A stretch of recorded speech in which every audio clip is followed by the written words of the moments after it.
సమతకు నిలువెత్తు దర్పణం, మమతకు మరో రూపం, వైష్ణవ ధర్మానికి ప్రతీక శ్రీ శ్రీ శ్రీ త్రిదండ్రి శ్రీమన్నారాయణ చిరంజీయర్ స్వామి వారు రథయాత్ర ద్వారా వేంచేస్తున్నారు.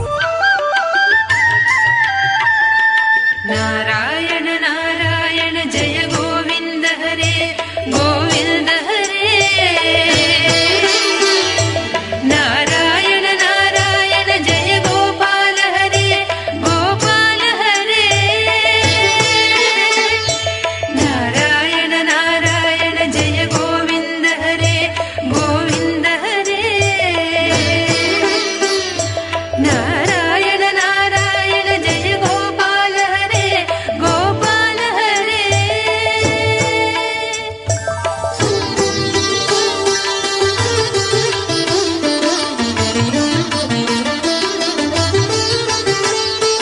కరుణా పారవార వరుణాలయ గంభీర నారాయణ, నవనీరద సంకాస కృత కలి కల్మషనాశ నారాయణ, నారాయణ నారాయణ జయ గోవింద హరే గోవింద హరే, నారాయణ నారాయణ జయ గోపాల హరే గోపాల హరే.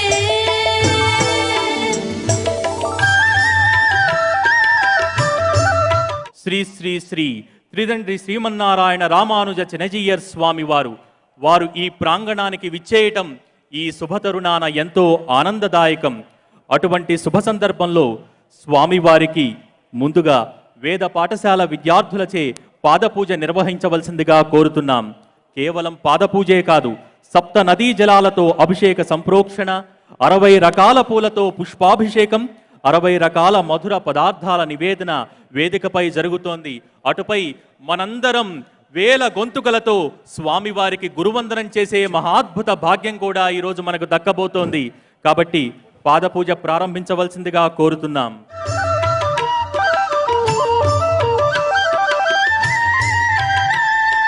యమునా తీర విహార ధృత కౌస్తుభ మణిహార నారాయణ, పీతాంబర పరిధాన సుర కళ్యాణ నిధాన నారాయణ, నారాయణ నారాయణ జయ గోవింద హరే గోవింద హరే, నారాయణ నారాయణ జయ గోపాల హరే గోపాల హరే.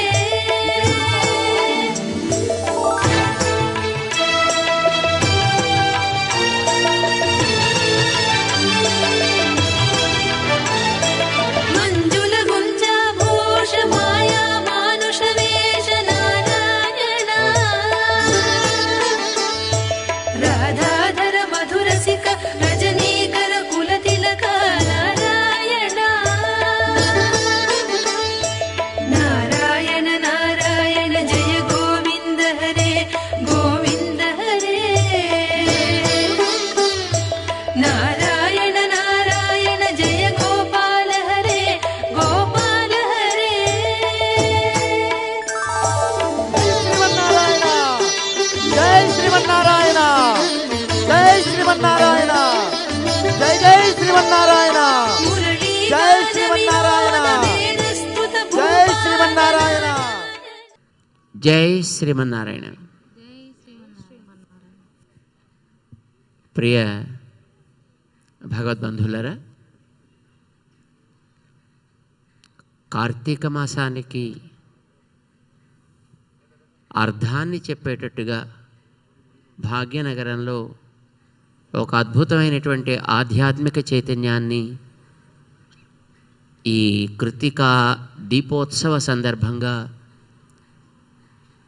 సృష్టి చేసినటువంటి శ్రీమాన్ చౌదరి దంపతులకి, భక్తి టీవీ బృందానికి అందరికీ కూడా మేము అనేక మంగళాశాసనాలు చేస్తున్నాం.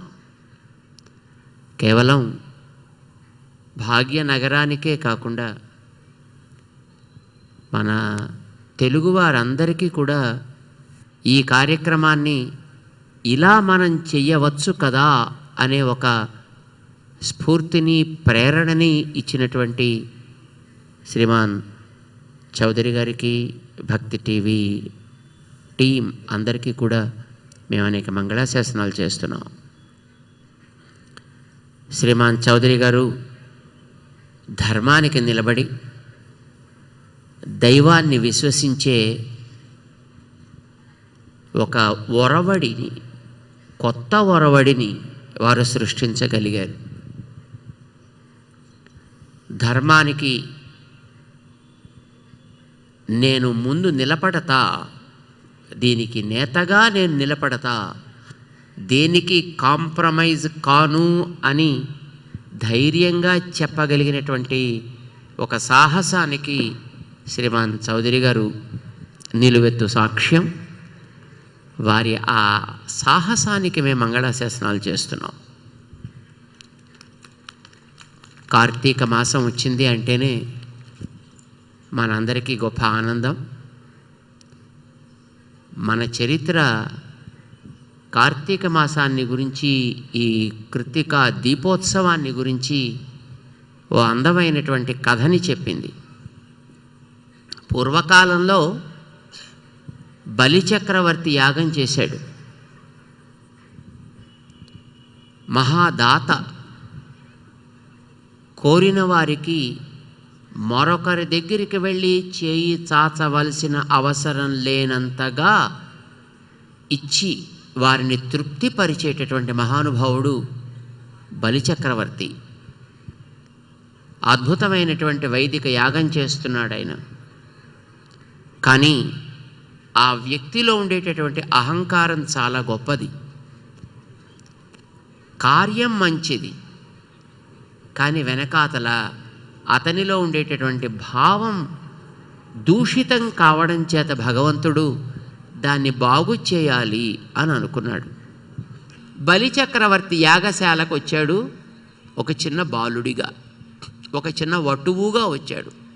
చేతిలో గొడుగు పట్టుకున్నాడు, మరొక చేతిలో కమండలం పట్టుకున్నాడు, ఒక చిన్న వస్త్రపు మూటని పట్టుకున్నాడు. యాచనకి బయలుదేరాడు మరొక చేతిలో దర్భలతోటి. చిన్ని పిల్లాడు యాచనకు వచ్చాడు. చూస్తే బలిచక్రవర్తికి ముచ్చట వేసింది. ఏం కావాలో, ఎవరు నువ్వు బాలుడా అని అడిగాడు ఆయన. కస్త్వం బ్రహ్మన్ అని అడిగాడు ఆయన. అపూర్వ అంటే నాకు ఏ ఊరో తెలియదండి నాది అన్నాడు ఆయన. యాఖిలా బ్రహ్మ సృష్టి, ఈ బ్రహ్మ సృష్టి అంతా నాదేనా అన్నాడు ఆయన. అబ్బా, చిన్నపిల్లాడు ఎంత ముచ్చటగా చెబుతున్నాడు అనుకున్నాడు. ఏమయా, ఎవరు నీ తల్లి? క్వచత వపితరవు, ఎవరు నీ తల్లిదండ్రులు నాన్న? తాం చతం నైవ జానే, తెలియదన్నాడు ఆయన. పాపం బలిచక్రవర్తి అపార్థం చేసుకున్నాడు. పుట్టగానే పాపం తల్లిదండ్రి పోయినట్టున్నారు, అందుకే పాపం ఈ పిల్లవాడికి తల్లిదండ్రులు ఎవరో తెలియదులా ఉంది అని అనుకున్నాడే. సర్లే, ఏం కావాలి నీకు? ఏం కోరి వచ్చావాయా? త్రిపద పరిమిత భూమి, 3 అడుగులు నేలెప్పించండి సార్ అన్నాడు ఆయన. సరే తప్పకుండానయ్యా, నువ్వు ఏం కావాలంటే అది నేను ఇస్తా. ఎలా ఇమ్మంటావు? నా కాలితోటి కొలుచుకునేటట్టుగా 3 అడుగులు ఇవ్వండి అన్నాడు. తెలివిగా అడిగాడండి, జాగ్రత్తగా. దానం ఇచ్చాడు ఆయన. వెంటనే పెరిగాడు లోకానికి అంతటికీ కొలిచేవాడిగా. ఒక పాదంతో నేలని కొలిచాడు, మరొక పాదంతో నింగిని కొలిచాడు. అయిపోయింది అంతా. ఏమయా, 3వ పాదం ఎక్కడ పెట్టమంటావు అని అడిగాడు ఆయన. నాదంతా కొలిచావు కదా, ఇక మిగిలినది నేను మాత్రమే, అంచేత నన్ను కూడా కొలవ్వయా, నా శిరస్సు ఉంది కదా అని చెప్పాడు ఆయన. ఆయన శిరస్సు మీద పెట్టాడు 3వ పాదాన్ని. బలిచక్రవర్తిని తాను కొలిచి రసాతలానికి ఆయన్ని పంపించి, అక్కడ రాజ్యాన్ని నువ్వు పాలించవాయా, ఇక్కడ నలుగురు పంచుకునే రాజ్యం నీకెందుకు కనుక నీది నీకే ఇస్తా అని ఇంద్రుడి రాజ్యం ఇంద్రుడికిచ్చి బలిచక్రవర్తికి రసాతలం అనేటువంటి ఒక అద్భుత స్థానాన్ని ఇచ్చాడు. ఇది మనకి శ్రీరామాయణం చెబుతోంది, పురాణం చెబుతోంది. బలిచక్రవర్తి చాలా గొప్పవాడండి. ఆయన తనలో ఉండేటటువంటి లోపాలు దోషాలు తొలగిపోయిన తర్వాత భగవంతుడికి నమస్కారం చేసి ఒక కోరిక కోరాడు. భగవన్, యజ్ఞం చేస్తుంటే నువ్వు వచ్చావు. సామాన్యంగా చాలామంది యజ్ఞాలు చేస్తే ఆ యజ్ఞంలో దేవతలని పిలిచి భగవంతుడి దయ కోసం వాళ్ళు ప్రాకులాడతారు. కానీ నేను దేవుడి కోసం పాకులు ఆడక్కర్లేకుండా నా కోసం నువ్వు నడిచొచ్చావు. నా యాగస్థానానికి నువ్వు వచ్చావు కనుక నా యజ్ఞం సక్సెస్ఫుల్. కానీ యజ్ఞం అంటే నీ ఆరాధన, అది ఇలా జరగాలని శాస్త్రము చెప్పింది. శాస్త్రం అనేది నీ ఆజ్ఞ. శాస్త్రాన్ని ఉల్లంఘించడం అంటే నీ ఆజ్ఞని అతిక్రమించడం అని అర్థం. ఇప్పుడు నా యజ్ఞం ఇంకా పూర్తి కాకుండానే సగంలో ఆగిపోతోంది కదా, మరి దీనివల్ల ఒక దోషం ఏర్పడుతుంది. ఈ దోషం తొలగేటట్లుగా నువ్వు నాకు ఒక వరం ఇవ్వయా? ఏం వరం ఇమ్మంటావు? నా గురించి నలుగురు చెప్పుకునేట్టు చేయవాయా? పేరు మీద ఆశ బలిచక్రవర్తి దగ్గర నుంచి ఉందండి. ఈవేళ ఇంత అద్భుతమైనటువంటి ఒక దీపోత్సవాన్ని చేయడం ద్వారా మనం చౌదరి గారి పేరు చెప్పుకుంటున్నాం, భక్తి టీవీ పేరు మనం చెప్పుకుంటున్నాం. ఇది చూసి మరెంతో మంది టీవీల వాళ్ళకు కూడా ఇలాంటిది మనం కూడా చేస్తే బాగుంటుంది అనేటటువంటి ఒక ప్రేరణ కలగడానికి మార్గదర్శకులయ్యారు మన శ్రీమాన్ చౌదరి గారు. వారు పేరుని కోరుకోవటంలే, కోరుకోని వాడికి పేరు ఆటోమేటిక్గా వస్తుందండి. కోరుకున్న వాడికి పేరు వస్తుందా రాదా చెప్పలేం. పేరు, సంపద, ఇవి రెండు కోరుకుంటే వచ్చేవి కావు. ఇవి రెండు సీతాకోక చిలుకలు లాంటివి, చూడటానికి అందంగా ఉంటాయి. పట్టుకుందామని బయలుదేరితే ఎగిరిపోతుంటాయి. దానికే చూస్తూ పరుగులు పెడుతుంటే కింద పడతాం. రాళ్ళుంటాయి, ముళ్ళుంటాయి తోటల్లో కదా. సీతాకోక చిలుక కేసి పరుగులు పెడుతూ అర్రులు చాచక అది నీకు అందదు సుమా. మరేం చేయాలండి? నువ్వు చేయాల్సినటువంటి కర్తవ్యాన్ని చేస్తూ అక్కడ తోటలో మొక్కలకి చక్కగా నీళ్లు పెడుతూనో వాటికి కావలసినటువంటి డ్రెస్సింగ్ చేస్తూనో నీ పని నువ్వు చేసుకుంటున్నట్టయితే ఆ లోపల ఎగిరే సీతాకోక చిలుక నీ భుజం మీదే వచ్చి వాలొచ్చు. నువ్వు దాని వెంట పరిగెడితే నువ్వు కింద పడతావు. నీ పని నువ్వు చేసుకుంటే అది నీ వెంట వస్తుంది, నిన్ను అది తన స్థానంగా చేసుకుంటుంది. మా చౌదరి గారికి ఆ రహస్యం తెలుసు. అందుకే వారు కీర్తి వెంట వారు పరిగెట్టటల్లే, వారి కర్తవ్యాన్ని దృఢమైనటువంటి చిత్తంతో నేను ధర్మం కోసం ఇలా నిలబడతా, ధర్మానికి నేను చేయాల్సినటువంటి కర్తవ్యాన్ని ఈ రకంగా నెరవేరుస్తా అంటూ తమ టీవీని, టీవీ పరివారాన్ని కూడా వినియోగిస్తూ ఏ రకమైనటువంటి వెసులుబాటు ఇవ్వకుండా ధర్మాన్ని నిలబెట్టేటటువంటి ఎన్నెన్నో కార్యక్రమాలని సృష్టిస్తూ ముందుకు వెడుతున్నాడు. అది ఎంతమందికో ప్రేరణ కలిగిస్తోంది. కీర్తి వారి వెంట నడుస్తోంది, వారు కీర్తి వెంట పరుగులు పెట్టటల్లా. గాడ్ బ్లెస్ యూ చౌదరి గారు. బలి చక్రవర్తికి ఒక కోరిక కలిగింది ఆ వేళ. మహానుభావ పరమాత్మ, నాకంటూ నువ్వు ఏం లాభం కలిగించక్కర్లా, నీ అనుగ్రహం కలిగితే నాకు అన్నీ లభించాయి. కానీ ఈ లోకానికి ఒక ఉపకారం చేయవయా? ఏం చేయమంటావు? నువ్వు నాకెట్లాగైతే సకల సంపదలని ప్రసాదిస్తూ రసాతలాన్ని ఇస్తున్నావో ఇట్లాంటి సంపదలు పొందగలిగే యోగ్యత ఈ లోకానికి ఒక పని చేస్తే నువ్వు కలిగించు. ఏం పని చేయమంటావు? ఈ యజ్ఞాన్ని మధ్యలో ఆపిన ఒక సన్నివేశం ఈవేళ ఏర్పడ్డది కదా.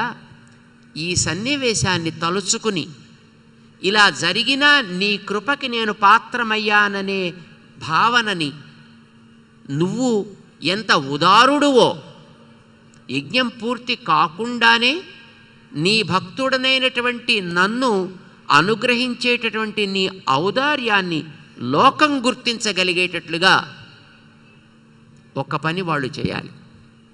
ఏం చేయాలి?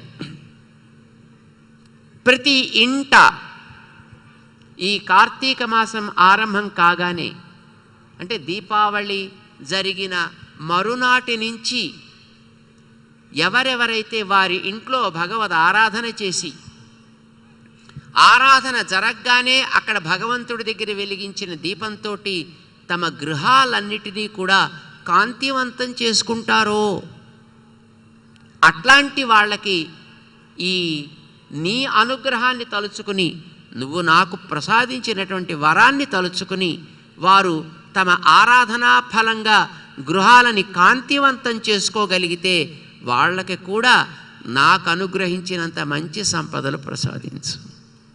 ఇది కార్తీక పూర్ణిమ దాకా. కార్తీక పూర్ణిమ దగ్గర నుంచి ఆలయాల్లో నువ్వు ఈ లోకంలో మా కోసం ఉండే స్థానం దేవాలయం. భగవంతుడి చోట అదే కదండి.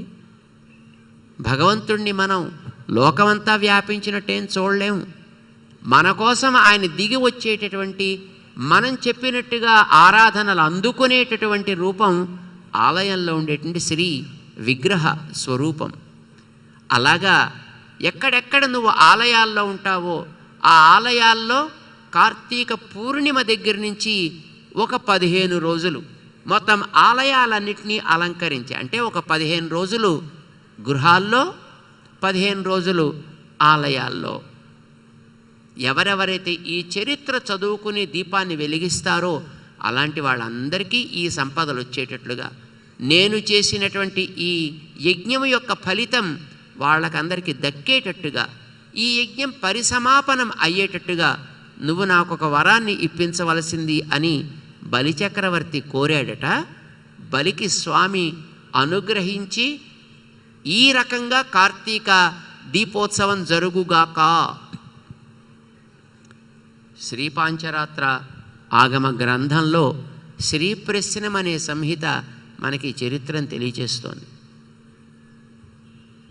ఇది 15 రోజుల ఇంట, 15 రోజుల బయట చేసే కార్యక్రమంలో ఉంటే మా చౌదరి గారు రెండిటినీ కలిపి మొత్తం అందరూ చేసుకునేటట్టుగా ఇక్కడ ఈ గ్రౌండ్ని ఏర్పాటు చేసుకున్నారు. వారు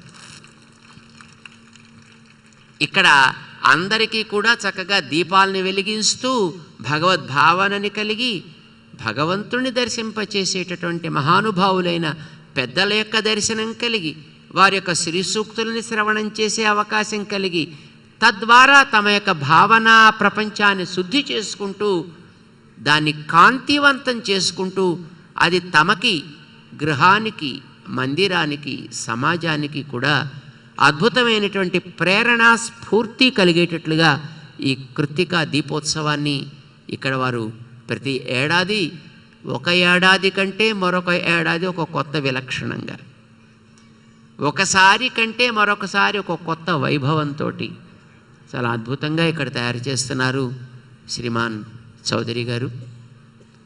వారి యొక్క ఆ శ్రద్ధ, పట్టుదల అసమానము. వారికి, వారి టీంకి కూడా మేము అనేక మంగళాశాసనాలు చేస్తున్నాం. వారు ఈ పూట తమ ప్రేమను సూచిస్తూ ఇన్ని రకాల కార్యక్రమాలు ఇక్కడ ఏర్పాటు చేశారు. మాకిందాక వారు ఒక ప్యాకెట్ పట్టుకొచ్చి ఇచ్చారు. స్వామి మీకు 60 రకాల స్వీట్స్ అని పట్టుకొచ్చి ఇచ్చారు. మాకు 60 రకాల పుష్పాలట, 7 రకాల నదీ జలాలట, 60 రకాల స్వీట్స్. వారి హృదయంలో ఉండేటటువంటి ఆ ప్రేమ వీటన్నిటికంటే చాలా స్వీటెస్ట్. వారికి ఆ శ్రద్ధ ఉంది. వారిలో ఉండేటటువంటి ఏదో చెయ్యాలి మన ధర్మానికి అనేటటువంటి ఆ తపన కలిగినటువంటి హృదయమే అందమైన పుష్పంగా మేము స్వీకరిస్తున్నాం. వారిలో ఇంకా చేయాలి, ఇంకా చేయాలనేటటువంటి శ్రద్ధనే వారు ఇక్కడ అర్పించినటువంటి పవిత్రమైనటువంటి తీర్థంగా జలంగా మేము స్వీకరిస్తున్నాం. వారికి అనేక మంగళాశాసనాలు చేస్తున్నాం. 60 వచ్చాయి అని మన వాళ్ళందరూ కూడా అంటున్నారు. చాలా సంతోషం. భగవంతుడు 60కి చెయ్యవలసినంత కార్యాన్ని చేసే శక్తి ఇచ్చిన దానిని ఇంకా బాగా వాడుకోగలిగేటటువంటి అవకాశం కలగాలని మేము ప్రార్థన చేస్తుంటాం. ఈ సమాజానికి, దైవానికి, ధర్మానికి సేవ చేయడం కోసం ఈ పరికరాన్ని భగవంతుడు తయారు చేశాడు. ఇది వాడి పరికరం. దీన్ని చక్కగా వీరందరూ కలిసి వాడుతున్నారు. ఇది భగవంతుడి సేవ కోసం ఏర్పడ్డ పరికరం. ఆ భగవంతుడి యొక్క సంతానమైనటువంటి మీరందరూ వాడుకునేటటువంటి పరికరం ఇది. దీన్ని మరింత సమర్థవంతంగా, మరింత యోగ్యతగా, మరింత మందికి సేవలు అందించేటట్లుగా ఈ పరికరం ఉండాలి అని మేము భావిస్తూ ఉంటాం. ఎన్నో చేయవలసినటువంటి కార్యాలు సమాజానికి ఉన్నాయి. ఇతరమైనటువంటి అనేక రకాల దేశాల్లో, ధర్మాల్లో ఉండేటువంటి వ్యక్తులు వారి గ్రంథాలని చక్కగా చదువుకుంటారు. వాటిని వీలైనంత వరకు ఆచరించే ప్రయత్నం చేస్తారు. కానీ మన ధర్మంలో మన ధార్మికమైనటువంటి గ్రంథాలని రెగ్యులర్గా చదువుకునే అలవాటు పెద్దగా ఇంకా మనకి రాలే. ఏదో ఒక ప్రేరణ కలిగించాలి అని ఒక టీవీలో ఒక ప్రత్యేకమైనటువంటి ఛానల్ని ఏర్పాటు చేసి దానికి భక్తి ఛానల్ అని పేరు పెట్టి అందులో ధర్మాన్ని బోధించగలిగేటటువంటి వ్యక్తులు ఎందరుంటే అందరినీ కూడా సేకరించి వారి ద్వారా అది తప్ప మరొకటి అందించాలని ప్రతిన పూని వారు ధార్మికమైనటువంటి ఉపదేశాలని మహానుభావుల ద్వారా లోకానికి అందిస్తున్నారు. అవి వినండి. ఈ కార్తీక దీపోత్సవంలో మనం అందరం పాల్గొంటూ పొందేటటువంటి ఆనందాన్ని ఇక్కడ వెలిగించేటటువంటి దీపాల ద్వారా బయట కాంతి ఎట్లాగైతే మనకి బాగా వ్యాపించాలి, చీకట్లు తొలగాలి అని మనం అనుకుంటున్నామో అలాగా మన లోపల మన గ్రంథాలకి సంబంధించినటువంటి అజ్ఞానం కూడా తొలగి వాటి అవగాహన మనలో స్పష్టం కావాలి అనేది మనం కోరుకుందాం. చౌదరి గారు టీవీలో పొద్దునుంచి రాత్రి దాకా వినిపిస్తున్నారు. ఇది వినండి, అది చదవండి. రెండిటికి అవకాశం కలిగినప్పుడు కంపేర్ చేసుకునే ప్రయత్నం కూడా చేయండి. ఎందుకో తెలిసిన ఈవేళ సమాజంలో మనని ప్రశ్నలు అడిగేవాళ్ళు చాలామంది తయారయ్యారు. మనకి చెప్పి నడిపించే వాళ్ళకంటే ప్రశ్నలు వేసేవాళ్ళు ఎక్కువయ్యారు. మనకి ప్రశ్న వేస్తే ఏం సమాధానం చెప్పాలనేది వెతుక్కోవలసిన స్థితి ఉండకూడదు. రెండవది, ఈవేళ సమాజంలో మన గ్రంథం పేరు చెప్పి ఇందులో ఉపదేశం చేసింది రామాయణంలో రాముడు కాదయ్యా తెలిసేది, భాగవతంలో కృష్ణుడు కాదయ్యా తెలిసేది, ఎవరో దేవతలు తెలుస్తున్నారు సుమా అని చెప్పేటటువంటి మతాలు పెరిగిపోతున్నాయి. ఎవరి మత గ్రంథాన్ని వాళ్ళు చదువుకున్నంత వరకు, చెప్పుకున్నంత వరకు మనకేమీ ఆక్షేపణ అక్కర్లేదు. నువ్వు ఏ గ్రంథాన్ని విశ్వసించి ఏ మతాన్ని విశ్వసిస్తే ఆ గ్రంథం ఆ మతానికి సంబంధించిన మార్గంలో హాయిగా సాగు. That's really great and wonderful. We need not have any kind of objection. కానీ నువ్వు ఇతర గ్రంథాన్ని చదివి అందులో ఇంకొకటేదో ఉంది అని చెప్పినప్పుడే ప్రమాదం వస్తుంది సమాజానికి. మన పిల్లలలో ఆ రకమైనటువంటి సందేహాలు ఏర్పడ్డప్పుడు సమాధానం చెప్పడం కోసమైనా మనం గ్రంథాలను చదివే ప్రయత్నం చేద్దాం. చేయొచ్చా? మన గ్రంథాలు మనం చదవచ్చా? ఎంతమంది చదవచ్చు అనుకుంటున్నారు? చూపించండి చూద్దాం చేతులు. అందరం మరి ఒక ప్రతిజ్ఞ చేద్దాం. అది రామాయణమా, భారతమా, భాగవతమా, పురాణమా, భగవద్గీత, ఉపనిషత్తుల, ఏదైనా కానివ్వండి, ఏది మీకు మొదట అందుబాటులోకి వస్తే అలాంటి గ్రంథాన్ని తీసుకుని ప్రతిరోజు కనీసం ఒక అరగంట సేపు దానిని చదవడం కోసం నేను కేటాయిస్తా. అందామై మాట అనండి అందరూ ఒక్కసారి చూద్దాం. ప్రతిరోజు కనీసం ఒక అరగంట మన ధర్మానికి చెందిన గ్రంథాన్ని చదివే ఉద్యమానికి నాంది పలుకుతున్నా. ఈ కృత్తికా దీపోత్సవం ఆ శక్తిని నాకు ప్రసాదించుగాక. నిజంగా అందా అన్నాను. చాలా సంతోషం. మీ అందరికీ అనేక మంగళాశాసనాలు చేస్తున్నాం. శ్రీమాన్ చౌదరి గారు వారి యొక్క పూర్ణమైనటువంటి ప్రేమని, వారి యొక్క అభిమానాన్ని, ధార్మిక శ్రద్ధని తెలియచేస్తూ మాకు అందించినటువంటి ఈ ఆరాధన మీ అందరికీ అని మేము భావిస్తూ, ఈ ఫలితం సమాజానికి అంతటికీ కూడా చక్కటి శ్రద్ధని కలిగించుగాక అని మేము ప్రార్థన చేస్తూ, జై శ్రీమన్నారాయణ. జై శ్రీమన్నారాయణ.